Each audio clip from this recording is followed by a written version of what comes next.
We're delighted to be joined in the Tortoise Shack by journalist, reporter and presenter at News Talk, and Richard Chambers. Richard, there's only one place to start. You were the actual, you were the canary in the coal mine yesterday. You got to stand in the RDS and watch the Irexit meeting as it went down. How do you pronounce that, actually? There was a bit of a debate about this. Yeah, I think it's Irexit. And I was chatting, actually, one suggestion, because he had all these other ideas, because this is a bit derivative. Should we call it Aramok or whatever? And one of my friends, Siobhan Brett, who's a journalist based in New York now, she sent me the suggestion when she heard that there was this meeting in the first place. She's like, can we call it Exit, I-X-I-T, because it's something she can imagine Enda Kenny saying. So I was like, that sounds like a better suggestion. It's a reasonable question. Or somebody from the floor asked. But even Irexit just sounds ire, doesn't it? Just sounds angry, and it's kind of in keeping with... Or Irectus, you know?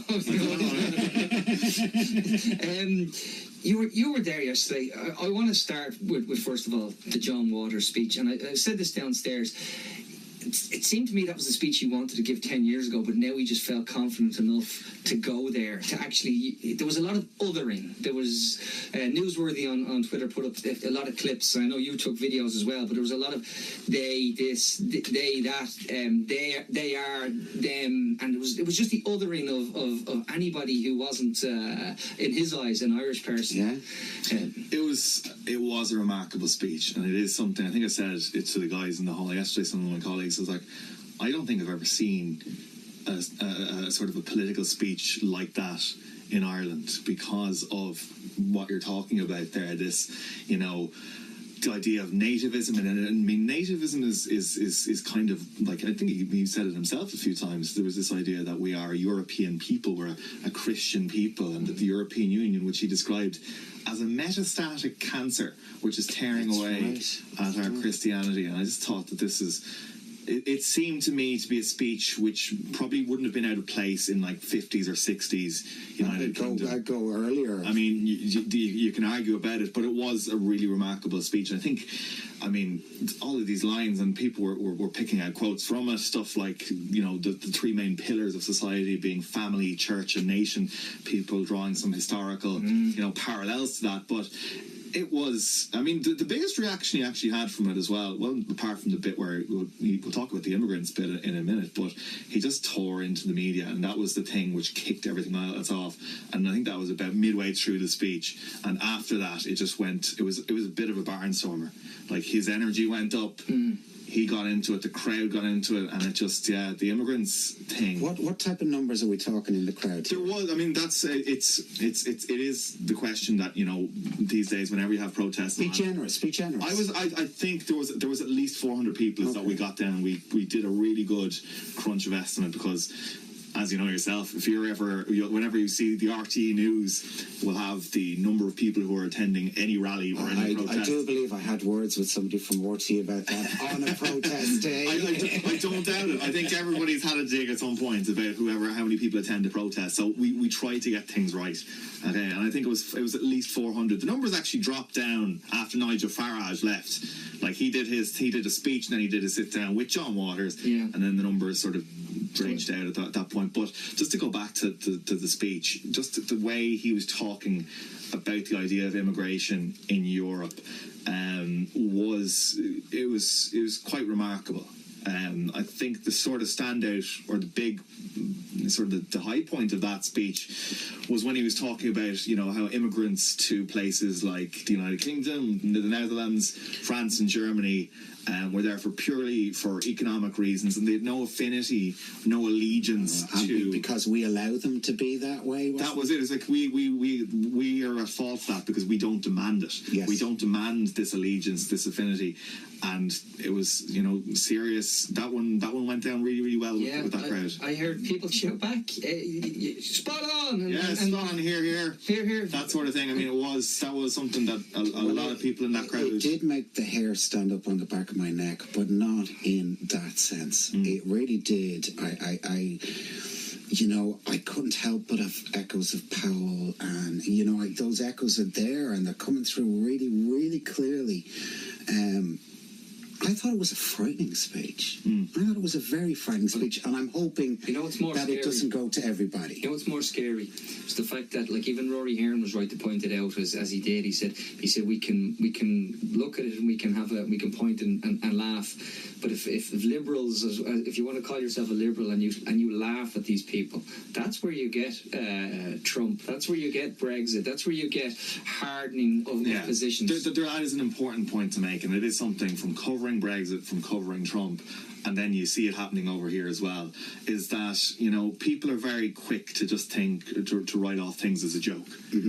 That this is a joke gathering, a sham gathering is how Neil Richmond, the Fine Gael senator, described this beforehand, for different reasons. Basically, he said that, Nigel Farage's video had all these fake facts in it. Yeah. But the people are very quick to write things off as a joke, or to just have a go and just describe things as, fascist or whatever like that.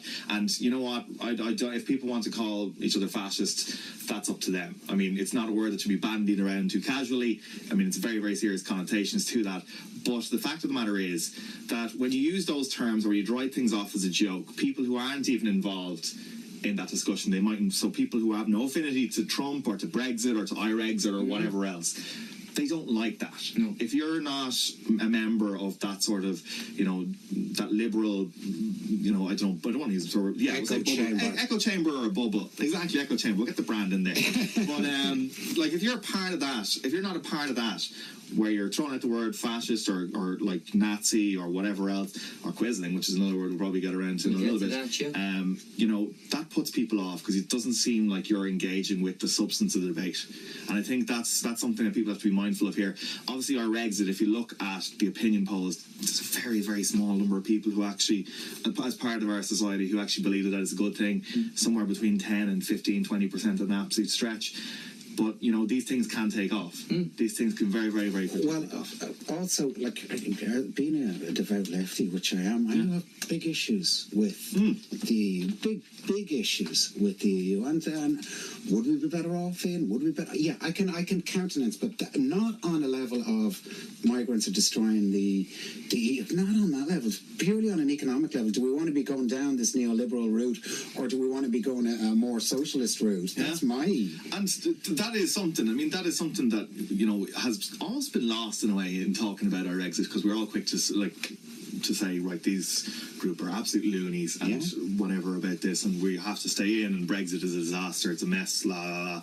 But if you talk about the substance of what the European Union is about, there are some very, very genuine concerns and problems. Fisheries is one which came up repeatedly now yesterday, and there is some, there is some lying. There is a lot of lying which goes on about fisheries, but you have to talk from, I know plenty of people involved in fishing, whether in Killybegs up in Donegal or Castletown Bear down in Cork, and they hate what the European Union has done to fishing, because they see quotas for all of these other boats, whether they're coming from the UK or they're coming from France or Spain or whatever, fishing in our waters. They have more quotas and all that sort of crack, but there's benefits to that as well, to European membership as well. But you have to engage on the fact that there are issues with the European Union, really serious ones.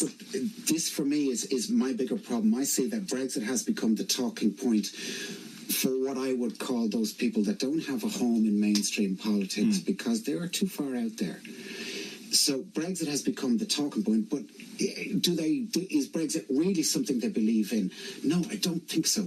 I think they're just using it, same as they're using pro-life, same as they're using libertarianism. They are using these things to get this message across, this anti-migrant, this enemy at the gates message. And Brexit is just the latest tag that they can add into this. But you look at the crowd that's there. But that's making it smaller, because in the reality, you can let's look at Trump's popularity ratings, right? He's bouncing around 33% or whatever it is, and yet it was when the question was put during the campaign, who would the people trust more, Hillary or Trump?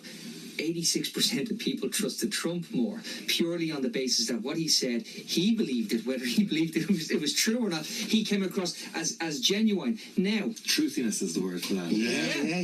But we talk about truthiness, but you could put in these ideas, Martin, you don't need to be pro-Brexit to think that we need to look after our own. You don't need to be pro-Brexit to think that we can't sort our housing issue without stopping people coming in. So these ideas, they don't need to be. You don't need to be naturally a libertarian, a pro-lifer. You can actually be we have MEPs who are in Europe right now who are opposed to the EU. That's right. So good MEPs who are opposed to the EU. So we have to take this on a wider conversation, because if we don't, we'll sleepwalk into trouble where you'll find out that they'll arrive with a political representation, and if it is 10-15%, and we're dealing in new politics, and we're dealing it's enough to make a difference. So it needs to be actually, we need to face the truth. We had Larkin Sura here who said, if you don't face where you are, you'll never actually understand how to fix it. I'm not saying we have solutions, but we certainly can't just turn around and say John Waters stood up, gave it socks, and we can all get back with our lives now. I find it interesting to see where he goes with that now. Where does he? Because if you listen to what he said and you believe what he said, he never gave that speech because there was no media there to cover it.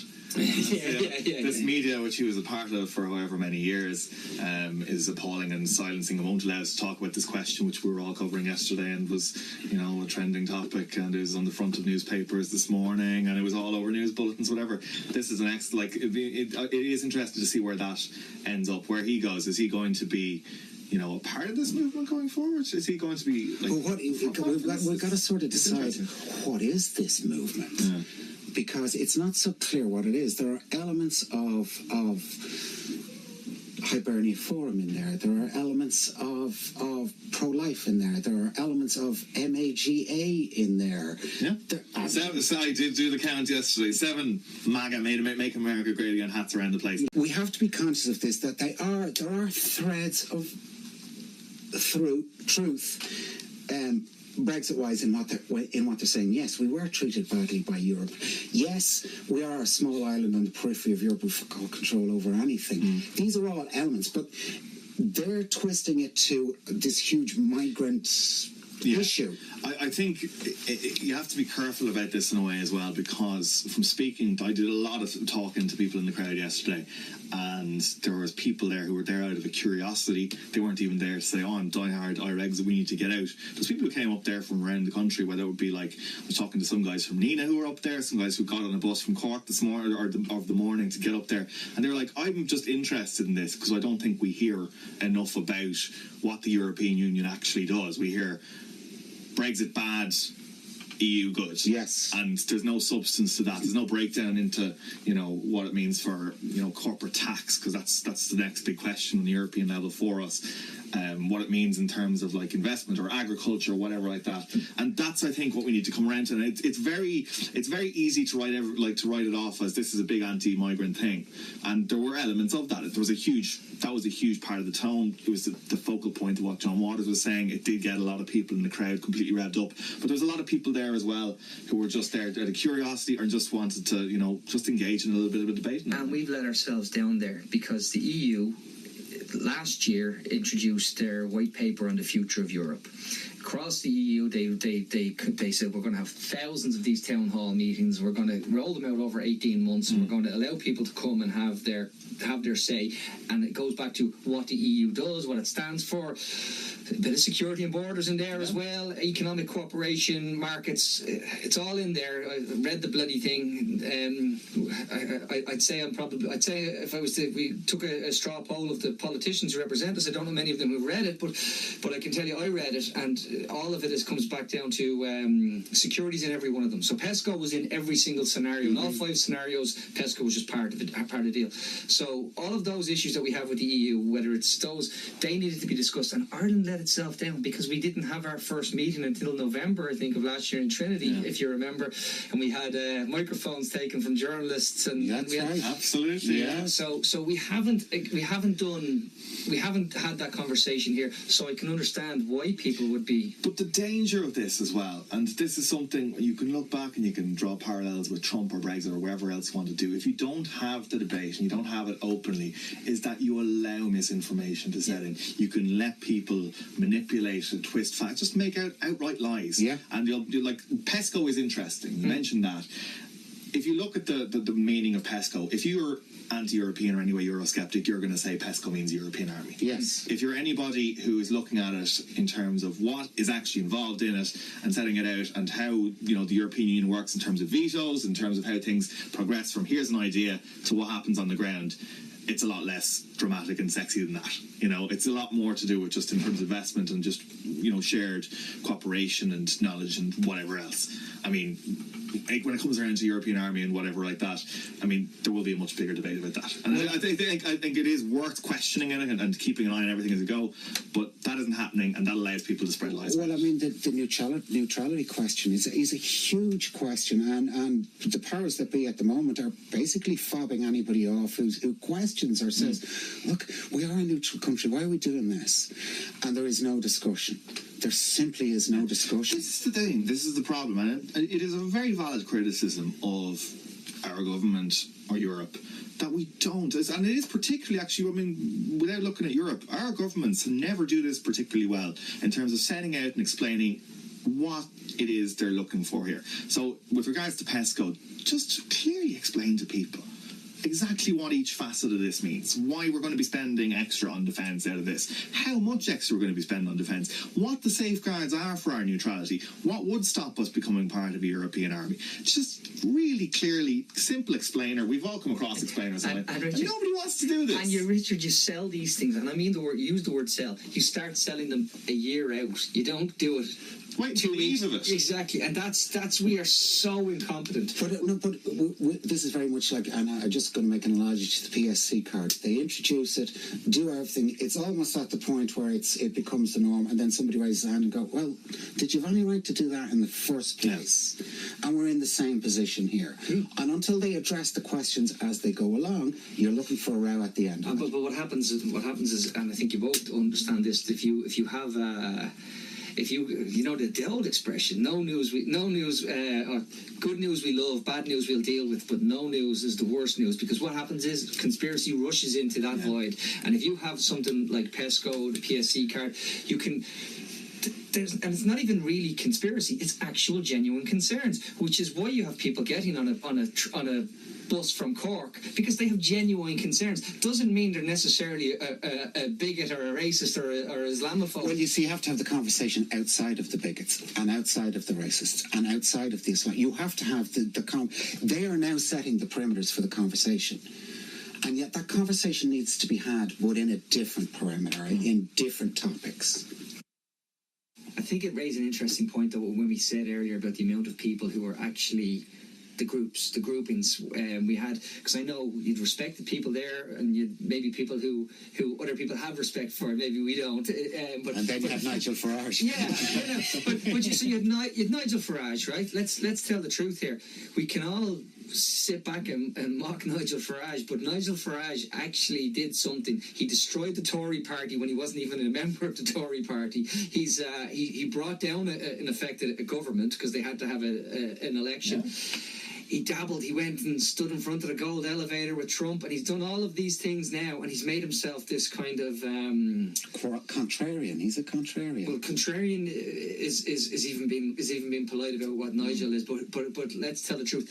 You can't deny the man has had some serious influence on a global. He has shaped politics in a way that very few others have for generations, and this is all despite the fact that he's never won a bloody seat in Parliament. Perfect. It's incredible. And like, this is the thing, and you'll get this. And I was chatting to people before Irexit meeting happened, and they were like, "Oh, why are you doing that? And why are you giving Nigel Farage a platform and all that sort of stuff?" It's like, if you can't see that the man actually has huge significance, because of, like, he forced the Brexit referendum, they won the Brexit referendum, and he's coming over here doing a public meeting which people are getting behind and whatever else. There's a real significance to this. You mightn't like it, but there's a significance to it, and it needs to be reported on. I have to agree with you. I have to agree with you. People are saying, no, we should. I agree with cut out the white noise. There's a lot of white noise around this, and focus on the bigger figures that are in it. Like, cut out the crappy little 20 followers who are going to call you a gobshite and a quisling or whatever they're going to call you. Cut them out, and then concentrate on the ones that are actually. There is a core group of people who are selling a message, and there's people who want to hear the message. Yeah. There's people who want to hear it. So you have to have. I mean, we said recently that there was plenty of room for the alt-right in Ireland in both Fianna Fáil and Fine Gael. We think there's plenty of room. They don't have to change too much. And if you really feel, alt-rightish, you wake up and you feel you've Renua, off you go, take on Renua. But these guys are above that. They're different to it. They're not going to fall into a political grouping. And there's a lot of people. I mean, I get it all the time. There is a lot of people who are listening. Mark Malone said yesterday, somebody said to him, "Oh, this isn't Ireland," and he goes, "Oh yeah, this is very much Ireland," and I have to agree with him.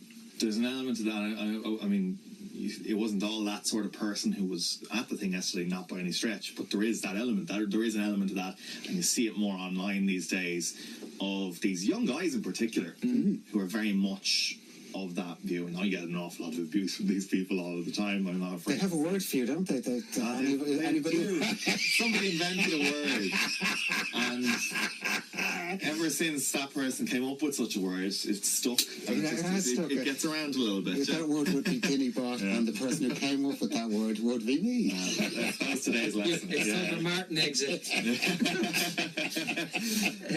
No, but you're spot on, because there is that element. It's the lads that pile in. I get continuously disappointed when I say something and then I see the trolls that roll in, and in their bio says ethno-nationalist, or covered in all of these. Well, let's go there. They were there.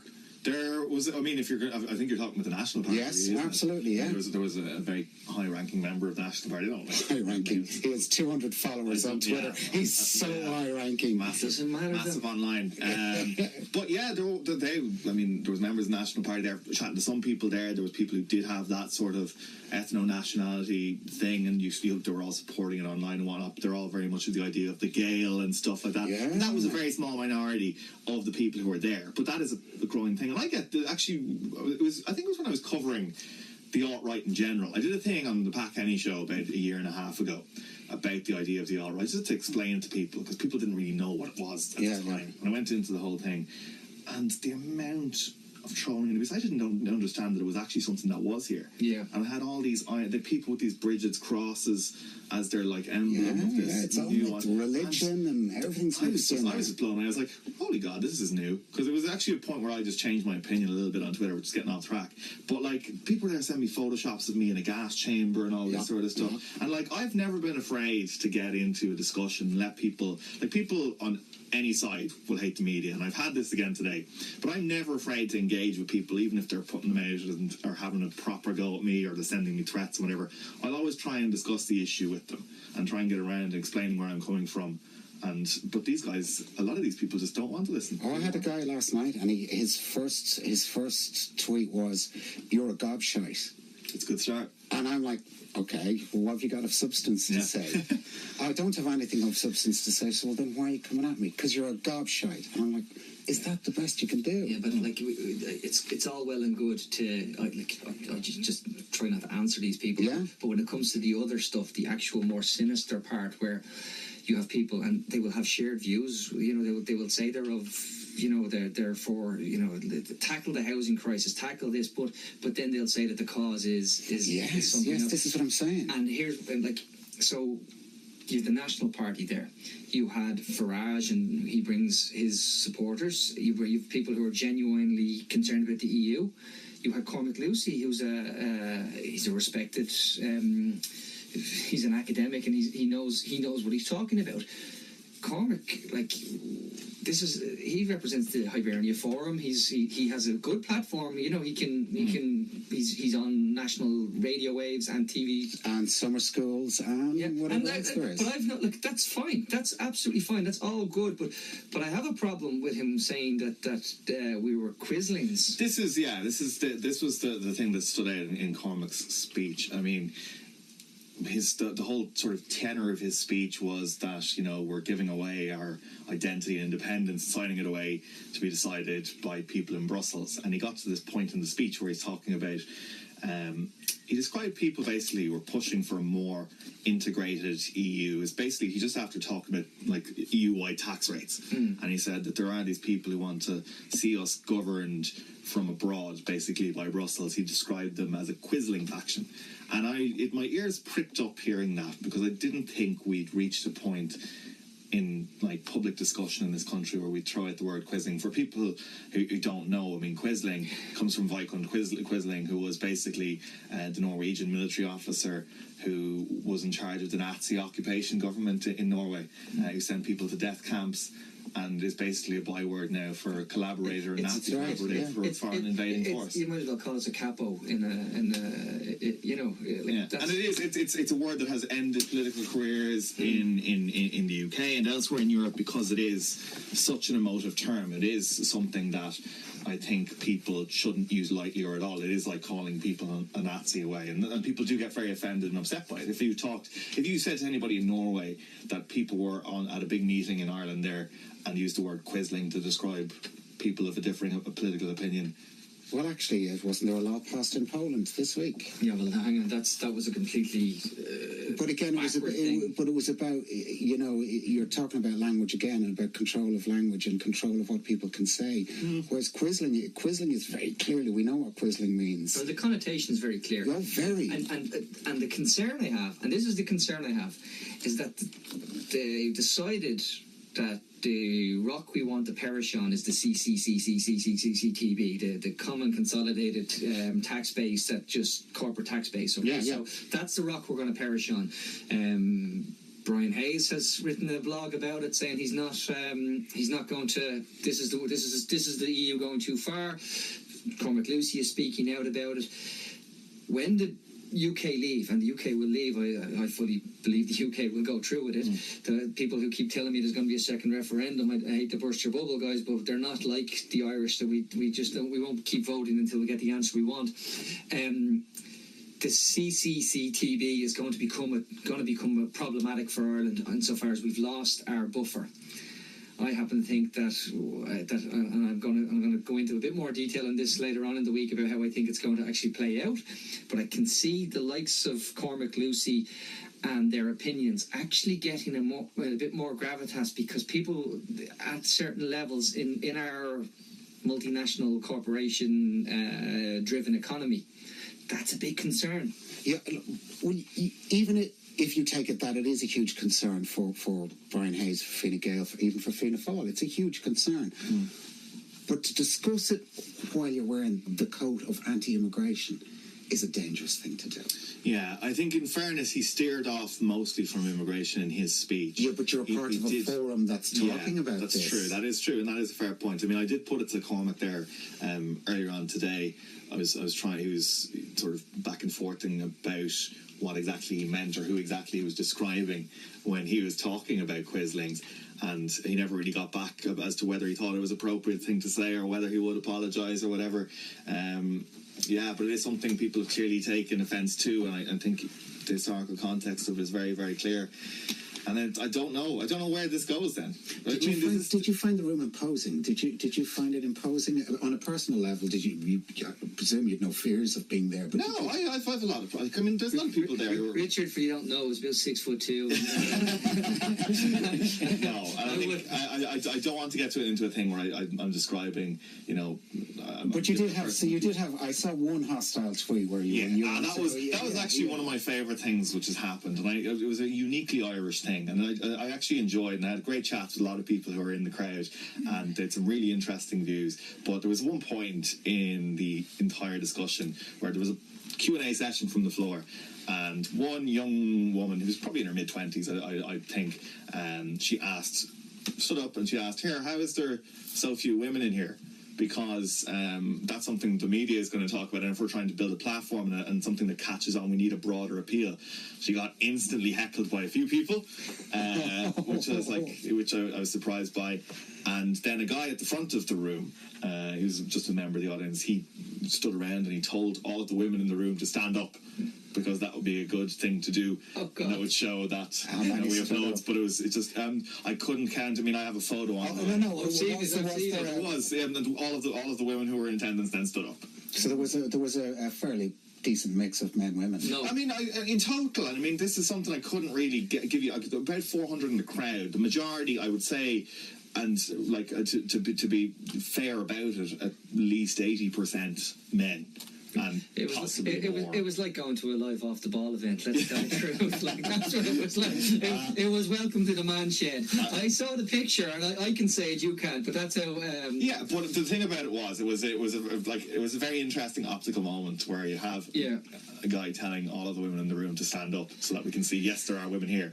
And I was standing over at the side of the room, and I was tweeting all of the coverage of it, and a guy just turns to me and says, "Put that up, you prick." He was like, well, I absolutely am, because this is a very interesting thing which has just happened. I just love that. And you quoted him. I did, and he actually, do you know what? That guy actually came up at the end of it. He's like, "Yeah, how are you?" Grand, thanks for all of that. But no, I think I don't want to be seen or be thought of as being like hostile to this, you know, to people who are there. I mean, there's some people there with whose views I don't think any of us in a right-minded society would agree with. That stuff about, you know, ethno-nationalism, and there were some people there who prescribe that. But there are some people there, again, who just have concerns. They feel like they've been fucked over, basically, by, you know, they would say as a neoliberal society and whatever. And I have people in the UK, I know a lot of I have friends who are very Brexit supporting, and I have friends who are very much of the opposite side of it as well. But, like, there's, when you shouldn't be that hostile in a room. When Trump won, I remember tweeting this out, you know, the best thing that happened was that Clinton didn't win. The worst thing that happened was that Trump did win. And I think when you ignore that there was a whole load of people alienated, Clinton alienated a whole load of people, and that very cosy neoliberal relationship with the finance, people don't like it. No. And it left the room for them to move to Trump, and I think that's where we are here now. There is a very cosy consensus that anything you say against the EU, you're being off with the fairies. And that's the problem. I mean, I don't like when the media talks about the media, and yet we always do it, and I'm about to again. I mean, there is an issue, and it is one of the main criticisms, and I got it all day today. And you know what? There's a bit of truth in what these people are saying. These are people who would have been at the meeting yesterday, and they're having a go at the media for being slanted on these things or enjoying a consensus. I mean, there is a degree of truth in the fact that maybe the media doesn't do as good of a job as it should do in, you know, explaining ideas to people, or explaining or giving a fair hearing to things, because a lot of people in the media, it's probably just down to a lack of diversity in our media. Is that, you know, we're a lot of them are from the same backgrounds, a lot of them are from the same university, and I think you know, more people in the media shouldn't be afraid to say this. That, you know, we do need a more diverse media. People coming from different, whether it's socio-economic backgrounds or different like ethnicities or different upbringings, and I don't think we have enough of that. And there is a bit of like, you know, well, you've been through the ringer. You've done your apprenticeship, you've done your time. So you know there are fallow periods in there when you're doing your time. And if you can't survive the fallow periods, how do you become a journalist? And you need fallow to be able to survive the fallow periods. Absolutely. You need to. But I think the point I was coming around to make is that, like, you know, not everybody in this country is happy with the media and probably won't trust anything that we say. But we need to do the job regardless, and try and, you know, just try and give an even hearing to things without becoming a sneering thing. That was something that was accused of earlier on, was that I went to this thing and in reporting all of the colour and everything that happened in the thing, it was a sneering exercise. But you're in here with us, and you agree that this is a conversation that needs to be had on different terms. And I think that's the way I'd cover any political conference as well. You have to have the laughs as well as it's rough and tumble. I think it's important that we also say that without being too kind to the media, there's also an actual structure. So some people are broadcasting, so you're on the radio, you have 5 minutes, you have news, traffic, weather, you have, so people, and then you've got, they say to people like, oh, should they think in 140 characters or whatever the phraseology is. We need to make sure that we have this. So there's also an element of this is how the product is delivered as well.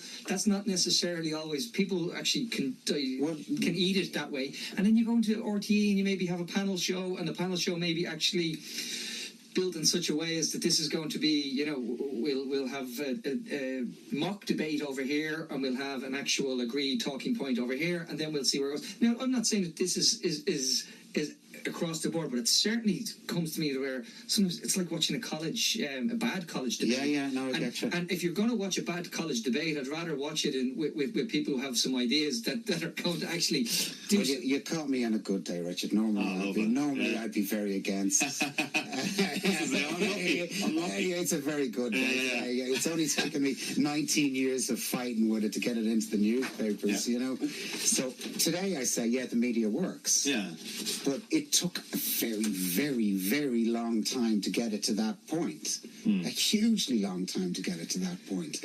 So, media needs to diversify there was a time when the only voices you ever heard in media were plummy Dublin 4 accents, and we've gotten away from that. Yeah. I mean, there's actually Kerry people, like Nick Clifford. You're not from Cork.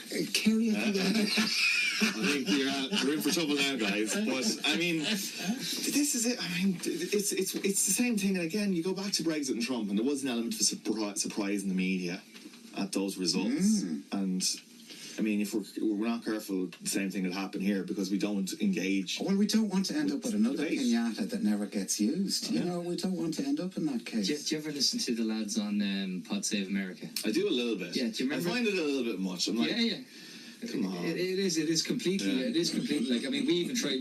But when I listen to them, and I think like they sat and they did a thing with Bill Simmons, if you remember before, right? And they were, and all of this was going. They were literally talking about the Hillary victory parade. And I was so convinced because I was listening to them going, oh sure, it's a victory parade. They got the lobby of the hotel, they put in a glass ceiling. Yeah, of course. The glass ceiling, they were going to break the glass ceiling that day, and they were all invited. It's a bigger question of polarisation. What's going on with politics at the moment is quite and they talk about a rush to the centre.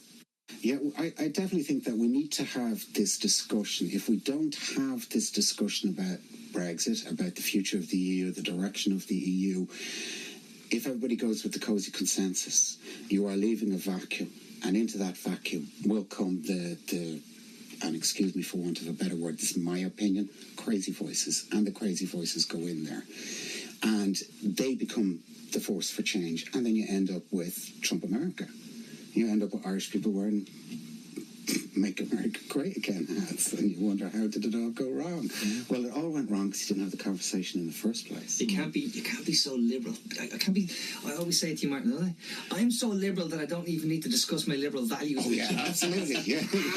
You have to have the round. You have to have the debate, guys. You know. I think. I mean, there's so much that needs to be teased out with the European Union because, I mean, I can fully understand, you know, why people turned out yesterday for our exit and they hate the European Union. Because, I mean, and this is the problem, I think when you come around to what actually happens next, the discussion needs to be about the push from places like France and Germany for a United States of Europe. You have people like Martin Schulz will come out. Jean-Claude Juncker has made it very, very obvious as well. That's something that he's very interested in. And that needs to be a discussion as well. It's like, how exactly does Ireland fit in? Because I don't think that's something that anybody in Ireland at the moment would be particularly fond of as an idea. How exactly we go about breaking back against that, and nobody's having this discussion about what the EU even is. Well, you see, we've come through this period where it has been horse-licking the EU to get the money. I mean, that's really what happened. Well, there was two things. We look at the motorways, and we grew up with the motorways with the EU flag on every exit and entry, and you knew they paid for the roads. Then we went through the correction where they came in and they bailed us out. That's a much wider argument than just saying they bailed us out. But on the flip side, we don't want to leave the EU, but we certainly don't understand. We don't want to have the federal Europe. I've been to the DM25 meetings with I've sat beside in front of Yanis Varoufakis, who spoke about a more cooperative Europe and a better Europe, but he's trying to drive it from a bottom-up movement. The fear is what's actually happening is it's top-down, and the top-down isn't going to be sellable to the populace because people will actually see through it. I always remember I think was it October, where Leo sent his lads over to the Tories to talk to them about some people from the strategic communication unit went over, and they got a little memo, and I think it was Ken Fox put it up, because Ken FOI's everything, and the first couple of paragraphs were like, don't lie, put your views in the most saleable way. Don't lie. And it was more or less so and it's the same thing when people don't get this stuff from the EU. When we hear of Jean-Claude Juncker, we'll hear we hear these names and we go, I won't be dictated to, and the general populace won't follow. Yeah, I think, and I mean, with that void of discussion about it, I mean, that's going to happen. I mean, that is what's happening now. But it concurrently is, you wonder, given the meeting that we had this weekend, where exactly does that movement go now? And I mean, I've spoken to Herman Kelly, who is the guy who organised it. Really interesting guy, actually. I mean, a lot of people won't really know him and his background. Former editor of the Irish Catholic. He was involved in some EU referendums over here. He then became press officer. That's right. For Nigel Farage in Europe. He's a Derry nationalist. He speaks Irish, mad into Gaelic games, wanted to see United Ireland and all that sort of crack. And yet he was like basically the press guy for Nigel Farage. And I think people find that an interesting dynamic. But what his plan now is that this is the first of a number of meetings. He was very happy with how things went, and rightly so. I mean, I think from the perspective of that movement and the Irexit thing, that meeting on Saturday was a huge success. I mean, in terms of the messages that they wanted to get out, in terms of the fact that... So you're talking a more local movement now that they're going to... Well, the idea and the big picture idea, and it's something that Farage was talking about, it's something everybody was there was talking about, is that they want a political party. Yeah, it's about running candidates. They want to run candidates. Well, then you're talking grassroots, you know. Yeah, and you have, I mean, James Charity, Galway councillor, was the only elected official who was actually there yesterday. And he had basically working out, here's all of our constituencies, and we need to talk about how exactly we're going to build this, because it is a broad church, and it's hard to see it slotting together. But it is that broad. But you can say, well, there are a few unifying things in it. Exactly. There's unifying things in it, and if you can say that it's like anything else, any other political party, you find the one that's most, like, we had Gary Gannon in here and we mocked him awfully for, his he'd interned with Sinn Féin, he'd flirted with and we said, so, and we announced when he was moving to so we had that, but it is about finding that, and in that there's something to be said, because if Cormac Lucy is there, well, then we know that the dentist from Clontarf is there, and we know that if that's the case, well, look, the other councillor from South County Dublin who was thrown out with Fine Gael. Well, you could theoretically have a Hibernian Foreign Party. No. Well, I think what Herman was saying, I was talking to him afterwards, he's actually very affable and a nice guy, and he was happy with the fact that, the media was there, obviously, to cover it. But if he was talking about how, you actually go from this meeting where you have 400 and odd people at it, and you have these broad opinions and just a smorgasbord of different ideas, and how you actually build it up. He's talking about it goes first to think tank, political movement, political party. Yeah, totally. So that's the way he sees it progressing.